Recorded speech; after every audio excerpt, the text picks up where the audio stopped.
ফুটপাত নেই, ঠিক আছে? মানুষজন রাস্তার মাঝখান দিয়ে নিজের জীবনের ঝুঁকি নিয়ে হাঁটবে। এই যে দেখুন, মানুষরা হেঁটে হেঁটে আসছে রাস্তার মাঝখান দিয়ে, সেখান দিয়েই গাড়ি চলছে।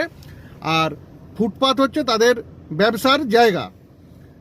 এটা অত্যন্ত মানে একটা লজ্জার বিষয় যে এখনো পর্যন্ত বাংলাদেশের সংস্কৃতি নিয়ে আমাদেরকে মানে চলতে হচ্ছে। তারপরে দেখুন, এক তো ফুটপাত দখল করেইছে, একেবারে ফুটপাতের মানে নিচে মানে রাস্তা পর্যন্ত তাদের ঝাঁপ চলে এসছে। দেখুন, যেটা আমি বলেছিলাম যে এদের সানসেট মানে অস্থায়ী সানসেট আরও 2 ফুট পর্যন্ত একটা গাড়ি পার্কিংয়ে রাখা আছে। দেখুন কতটা মাঝখানে গাড়িটা আছে, মানে কতটা আরও সাইড করা যেত, অর্থাৎ এই দিকের দিকে রাস্তাটা আরও কতটা স্পেস পাওয়া যেত, মানে আরও কতটা চওড়া হতো। আচ্ছা বলুন তো, এই যে লাইটগুলো দিয়েছে, এই যে লাইটগুলো, এই লাইটগুলো কোথার থেকে আসছে?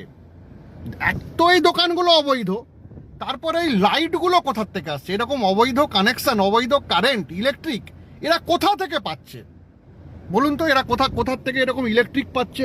বিপজ্জনকভাবে এই তারগুলো নিয়ে গেছে একদম লম্বা হয়ে যতদূর পর্যন্ত দোকান চলে গেছে। কারা দিচ্ছে? কাদের মদতে এগুলো হচ্ছে? আমাদের বর্তমান সরকার মানে বিজেপি সরকার এখনো কি এগুলো দেখতে পাচ্ছেন না যে এরকম ফুটপাত দখল করে দোকান আর